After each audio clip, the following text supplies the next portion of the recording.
projet de résolution, les États-Unis et le Mexique voudraient remercier ensemble tous les membres du Conseil qui ont examiné ce projet de résolution, qui est maintenant une résolution. En l'adoptant, nous avons franchi un pas important pour aider le peuple haïtien après des négociations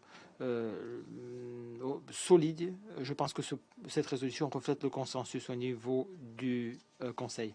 Nous avons travaillé dans un format accéléré. Nous avons cependant été en mesure d'intégrer tous les avis de tous les membres du Conseil.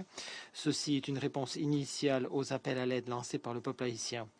Ils veulent que nous nous engagions, que nous luttions contre les acteurs criminels, les gangs et ceux qui les financent, qui ont accru leurs activités, qui ont contribué à la pauvreté. En réponse à cela, un dirigeant d'un gang dont les actions ont directement contribué à la crise humanitaire qui a causé tant de souffrances pour le peuple haïtien a été inscrit sur la liste des sanctions.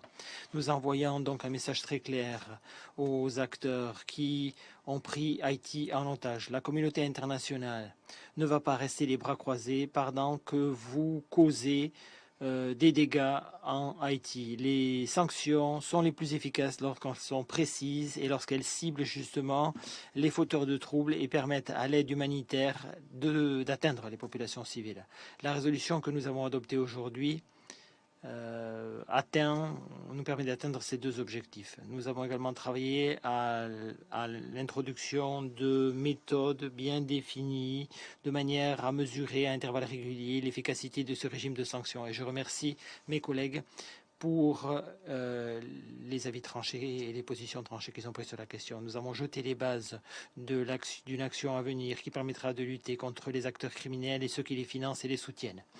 Mais je tiens quand même à souligner ici, chers collègues, que l'adoption de cette résolution aujourd'hui n'est qu'une première étape. Nous avons encore beaucoup à faire. Maintenant que le Conseil de sécurité a engagé une action décisive et déterminée, qu'il a décidé d'envoyer un message très clair à ceux qui financent ces gangs, par le biais d'un régime de sanctions précis, nous devons faire fond là-dessus pour relever un autre défi tout aussi urgent, à savoir rétablir la sécurité et apaiser la crise humanitaire en Haïti. Comme je l'ai dit lundi au Conseil, les États-Unis et le Mexique travaillent à l'élaboration d'une résolution qui autoriserait une mission d'assistance au niveau de la sécurité, une mission non onusienne destinée à améliorer la situation sécuritaire et à permettre l'afflux d'une assistance humanitaire qui est désespérément nécessaire. Ceci est non seulement une réponse à l'appel à l'aide du gouvernement haïtien, mais c'est également une réponse à la suggestion du secrétaire général fait au Conseil de sécurité, étant donné la situation sécuritaire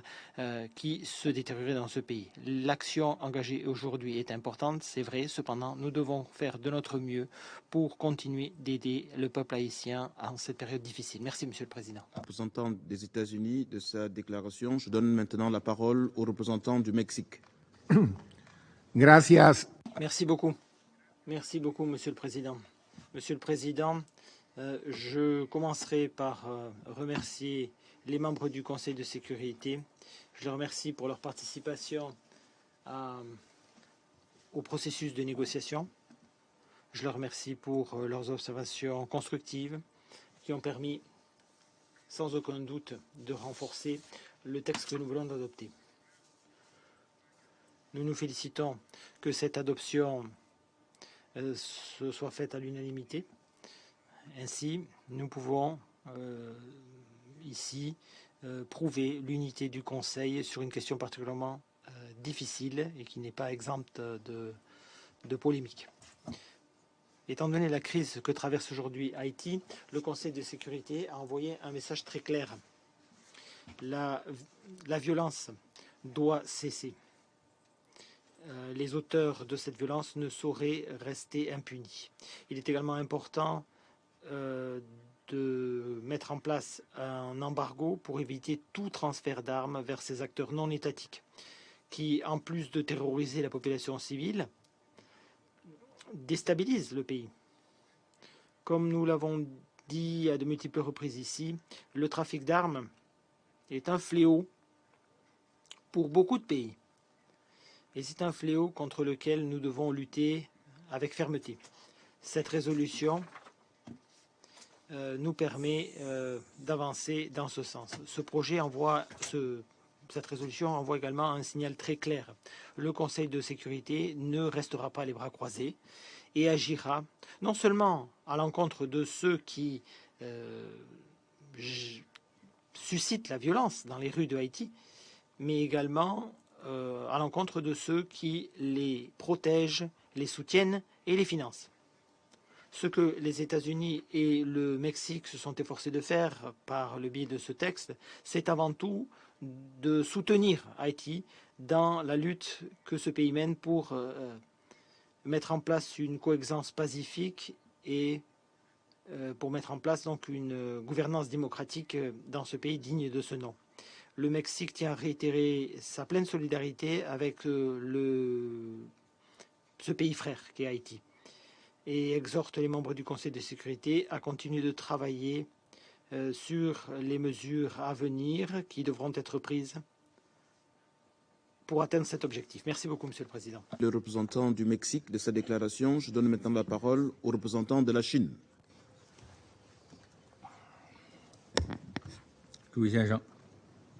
Monsieur le Président, merci. Lundi, dans cette même salle, le Conseil a débattu de la situation en Haïti. Les membres se sont inquiétés des crises multiples, humanitaires, sécuritaires qui se sont détériorées, ont souligné la nécessité de trouver une solution politique pour apaiser la souffrance des populations et ont appelé à l'unanimité pour qu'une action solide soit engagée pour serrer la vis et lutter contre les gangs criminels. Le Conseil vient d'adopter la résolution, à l'unanimité, la résolution 2653. Il a mis en place un embargo sur les armes, un gel des avoirs et des mesures pour lutter, un régime de sanctions pour lutter contre les gangs criminels. Ceci correspond à la volonté du Conseil de rétablir l'ordre social, la sécurité, défendre les populations et lutter contre les gangs en Haïti. Nous avons toujours demandé à faire preuve de retenue et de prudence dans l'utilisation des régimes de sanctions, quelle que soit la situation internationale. Mais étant donné l'urgence de la situation actuelle à Haïti et l'appel lancé par ce peuple et ce gouvernement, nous avons été les premiers à demander à ce qu'un régime de sanctions précis soit mis en place à l'encontre des gangs haïtiens. Notre proposition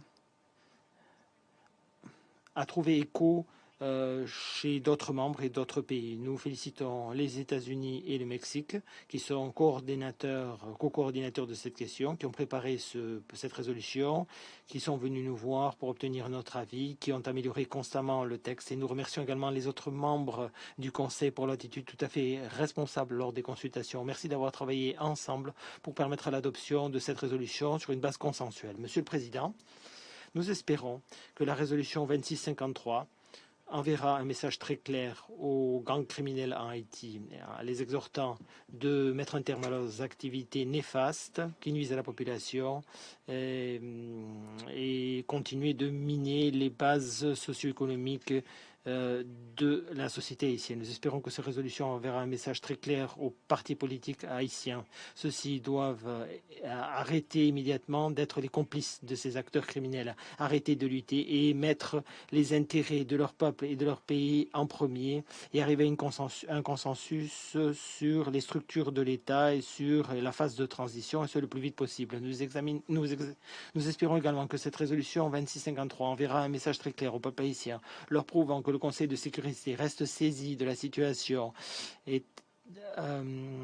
s'inquiète de leur souffrance et s'efforcera de lutter contre ce fléau qu'est la violence et d'alléger le poids qui pèse sur leurs épaules. Haïti est au bord du gouffre, elle a besoin désespérément d'une aide de la communauté internationale. Après l'adoption de cette résolution, le Conseil restera saisi de la situation à Haïti et nous espérons que dans la prochaine phase de nos débats sur la question, nous continuerons de défendre l'esprit d'unité et de coopération et consultation qui a régné ici. Nous continuerons de mettre l'accent sur des mesures concrètes, l'objectif étant de prendre des décisions prudente sur la question. La Chine entend continuer de jouer un rôle constructif en la matière. Merci beaucoup, Monsieur le Président. Maintenant la parole aux représentants de la Fédération de Russie. Merci, Monsieur le Président. La Fédération de Russie a appuyé le projet de résolution préparé par les États-Unis et le Mexique introduisant un régime de sanctions du Conseil de sécurité à l'encontre des groupes criminels de Haïti. S'accorder sur le texte adopté n'a pas été facile. Nous constatons que les auteurs ont changé leur position initiale peu constructive et ont tenu compte au final des préoccupations des membres du Conseil, préoccupations liées notamment à une hâte excessive et à l'imposition de dates butoirs artificielles. Le consensus sur cette résolution nous a démontré que même dans les conditions actuelles, le Conseil est capable de parvenir à des résultats positifs s'il travaille de façon responsable, si l'on tient de façon respectueuse des points de vue des collègues et si l'on aspire sincèrement au compromis pour régler ensemble les problèmes difficiles. Nous espérons que Washington et le Mexique, en présentant ce régime de sanctions au Conseil de sécurité, ont tenu compte de l'avis des acteurs de la région. Beaucoup de ces derniers, franchement, subissent également la pression des groupes terroristes, autant que Haïti. Et les États-Unis, à ce sujet, n'appartiennent pas à une liste blanche. Malgré l'appui apporté au document, nous ne sommes pas convaincus que les mesures de restriction internationale seront la réponse adéquate aux nombreux problèmes que rencontre Haïti. Une solution à long terme, d'une façon ou d'une autre, devra tenir compte d'un processus politique inclusif, du développement socio-économique, de l'éradication de la pauvreté et des inégalités. Il convient absolument de renforcer les institutions de l'État du pays sans imposer des mesures de l'extérieur qui caractérisent en fait presque toute son histoire contemporaine. Nous constatons que le problème du flux des armes illégales et de la criminalité organisée aux Caraïbes n'est pas directement lié à Port-au-Prince. D'autres acteurs extérieurs sont concernés et ils ne doivent pas être hors du champ des sanctions du régime de sanctions et du groupe d'experts qui va devoir agir conformément au mandat. Dans tous les cas, les mesures de restriction ne doivent pas isoler Haïti ou empêcher le processus politique du pays. Les sanctions du Conseil de sécurité, ce n'est pas un instrument de punition, mais c'est un des outils à l'arsenal du Conseil de sécurité pour réagir de façon ferme aux menaces.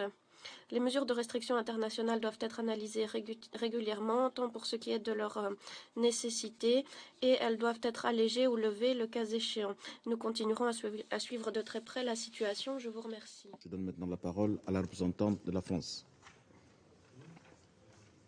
Je vous remercie, Monsieur le Président. Le Conseil s'est réuni lundi sur la situation en Haïti et la France est extrêmement préoccupée par la situation sur place, en particulier par les souffrances de la population locale. La France se tient aux côtés de cette dernière et elle continuera de se mobiliser afin d'apporter tout son soutien au peuple d'Haïti. C'est la raison pour laquelle la France félicite aujourd'hui l'adoption à l'unanimité de ce nouveau régime de sanctions pour mettre un terme aux actions inadmissibles des gangs en Haïti. La France se félicite de l'esprit constructif dans lequel cette négociation a été conduite et elle exprime le souhait que ce Conseil poursuive dans cette voie pour les prochaines étapes indispensables dans notre mobilisation en faveur de la paix et de la sécurité en Haïti. Je vous remercie. Je remercie la représentante de la France de sa déclaration. Je vais maintenant faire une intervention en ma qualité de représentant du Gabon. Le Gabon a voté pour la résolution soumise à l'examen du Conseil ce matin et se réjouit que cette résolution ait été adoptée à l'unanimité des membres du Conseil. Le Gabon a voté en faveur parce que c'est de notre responsabilité de mettre le peuple haïtien à l'abri du chaos et de restaurer l'espoir assombri par l'insécurité, l'espoir assombri par la détresse. Nous avons voté pour parce que ce texte vise notamment à neutraliser les gangs qui sèment la terreur à Haïti, à sécher leur financement et approvisionnement, à protéger les populations civiles, notamment les femmes et les enfants, et à activer les conditions d'une riposte contre le choléra.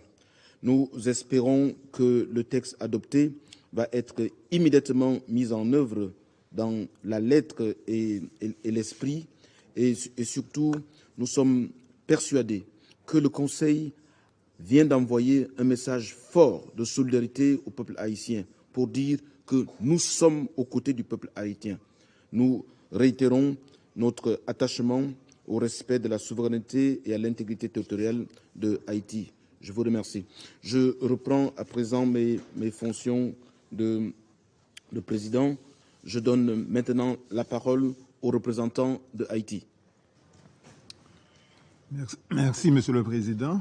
Monsieur le Président, chers collègues, je voudrais tout d'abord remercier les États-Unis d'Amérique et le Mexique, co-rédacteurs chargés du dossier d'Haïti au Conseil de sécurité, pour l'élaboration de la résolution 2653 et pour avoir mené avec succès les négociations qui ont permis son adoption à l'unanimité. J'exprime aussi ma reconnaissance à toutes les délégations pour leur engagement constructif dans les négociations, ce qui a contribué à l'élaboration de ce texte dans lequel les intérêts de tous sont pris en compte. Je voudrais à cet égard leur exprimer la profonde gratitude du peuple et du gouvernement d'Haïti.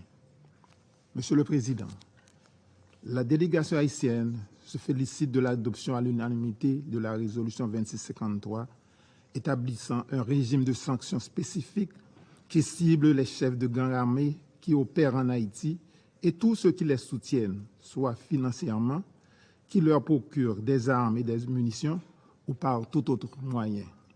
Ces mesures restrictives consistent en l'interdiction pour ces personnes de voyager, le gel de leurs avoirs et un embargo sur les armes pour les acteurs non étatiques.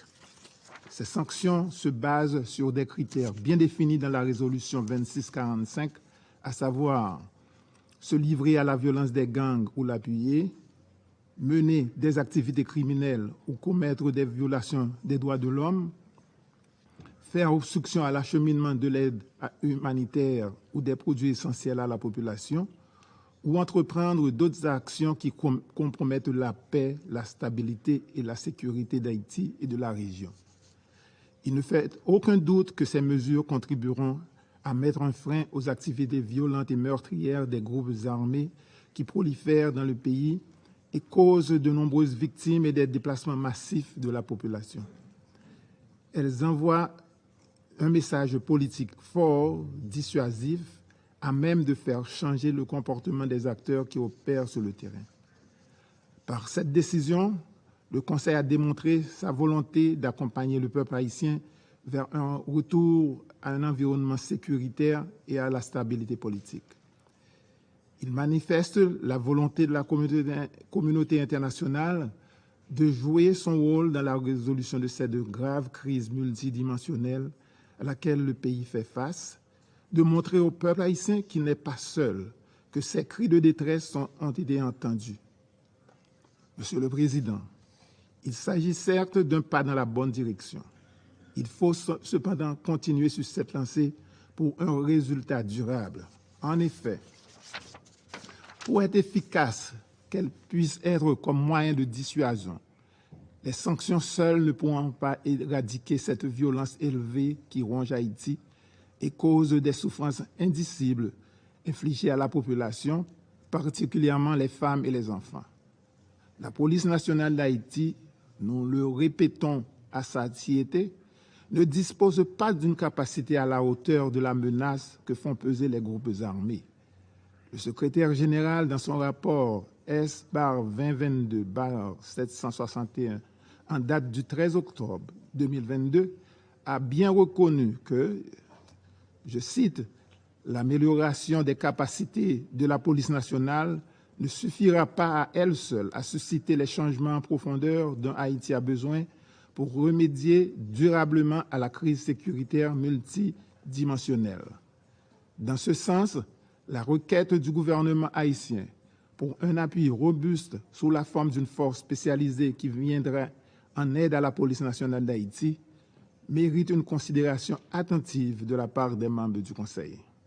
Monsieur le Président, En guise de conclusion, ma délégation tient à souligner que nous sommes dans une course contre la montre, car il s'agit d'un pays qui chaque jour s'enfonce davantage dans le gouffre de la violence et de l'insécurité. Il s'agit de la vie de milliers de gens qui est en jeu.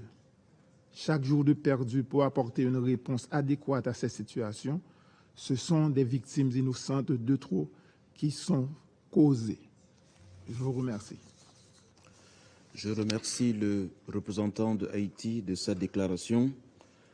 Il n'y a plus d'oratrices ou d'orateurs inscrits sur la liste. La séance